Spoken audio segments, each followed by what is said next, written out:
As a listener, are you satisfied with this performance? How satisfied or how dissatisfied are you with it? And how will the students know that? Hi, I am Angela, an MA Computing Science and Music student. Today I present my project, How Will Your Machine Evaluate Music? A study comparing a machine's and a human's evaluation of performed music. I wonder if you have thought about the questions I've asked earlier.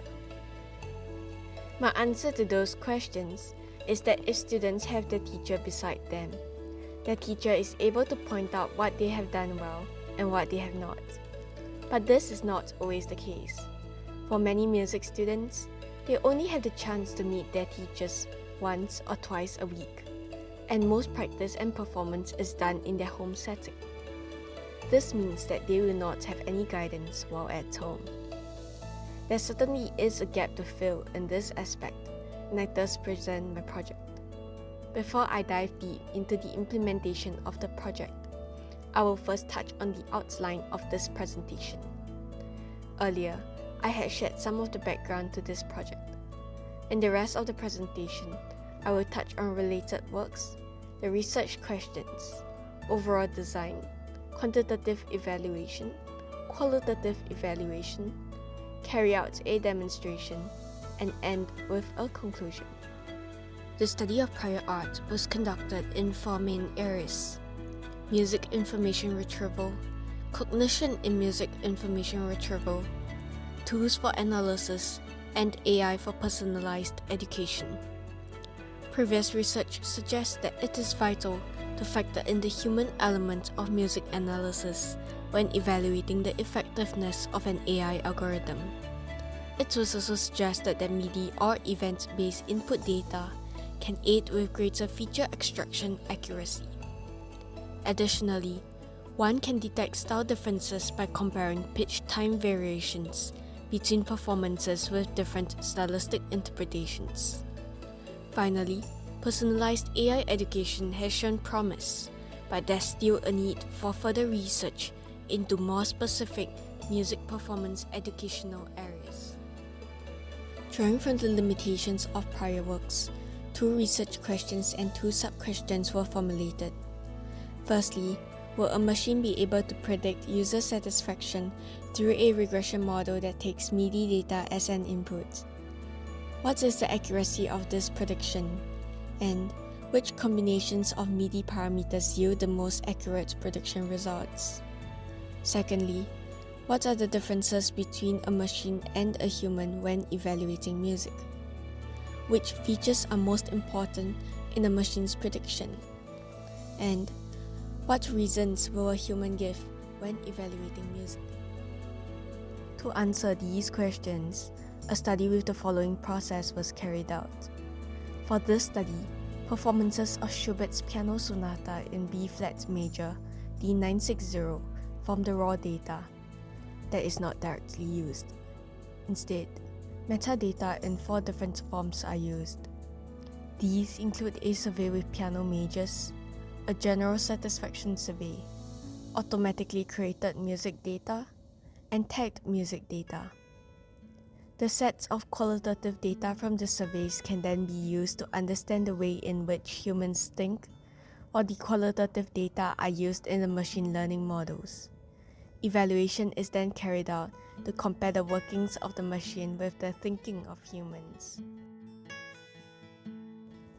The experiment had first begun with this: a random forest regression model with MIDI information and musical element tags as features, and the listener satisfaction score as labels. While the approach is straightforward, it presents itself with dilemmas. Which combination of MIDI information do we use? And which parameters should be used on the training model? To tackle the dilemmas, experiments were carried out. The model accuracy for various combinations of tags were measured in the first experiment, and a K-fold test was used in the parameter testing in the second. The parameters that had yielded the best results were then used to train and test the model. Through the use of Sharp, we also gain an insight to the features most important in the process of the prediction. However, this model is not flawless. There lies a question of if it is possible to have a large number of taggers detect every live performance. Well, the answer is no, and hence, the regression chain model is proposed. While the MSE score is not as good as before, it serves as a more viable option. The prediction of musical element tag values also further enhance the system in the educational aspect. Now that we have heard about the background and the technical details with regard to the system, I will be doing a demonstration. In this demonstration, I will be playing the same piece of music with two different styles, and the machine will evaluate each of the two playings, and we will have a look at how it interprets the music.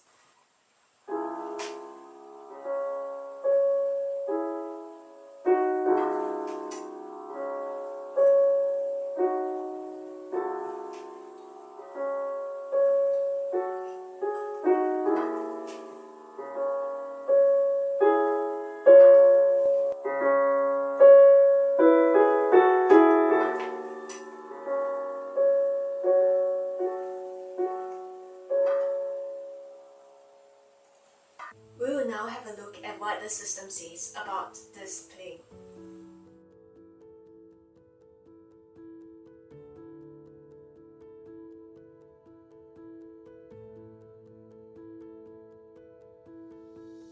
Now that we have seen the system's output, we will now try playing in a different style to see the differences in the machine's output.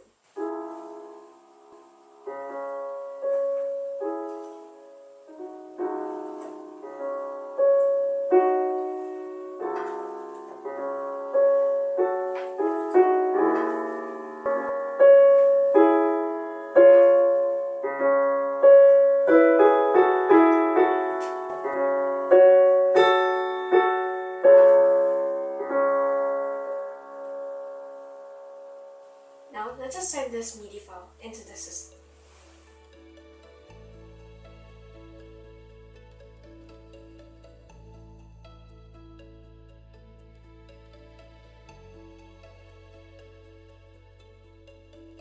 Let us now compare the results.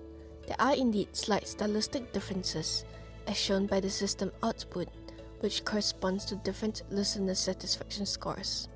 I wonder if you had felt the same sentiments as the machine. As mentioned earlier, the qualitative aspect to this study is important. Qualitative evaluation was thus carried out to understand the ways in which humans, both pianists and the general public, evaluate music. A large focus of the study is on the reasons to which a respondent gives a certain listener satisfaction score to a performance of a piece. Comparisons made within each survey type and across both surveys has enabled us to better understand the differences in the way a specialized professional and a layman evaluates music, as well as features important to each group. Word clouds were additionally used to visualize the most used words in the comments of respondents from the general public survey, both on a performance level as well as across all performances. The word cloud that shows the most common words used in the comments with reasons for respondents given listener satisfaction scores were notes, good, felt, sounds, dynamics, tempo, melody, staccato. While many are non-technical terms used to describe the music, there are visible links between these words and the musical element text.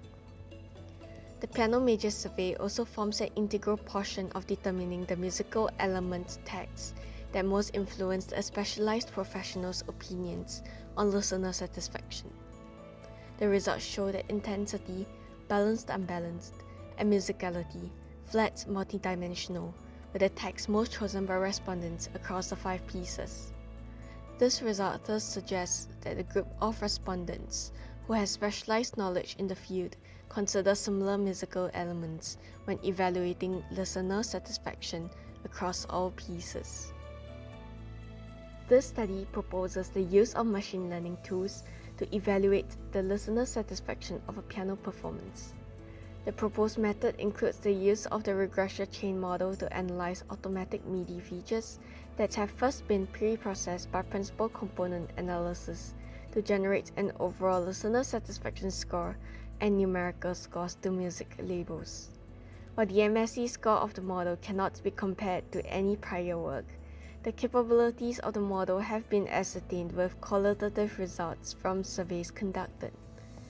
The pioneering work can thus serve as an effective tool for technology-assisted music education. Thank you.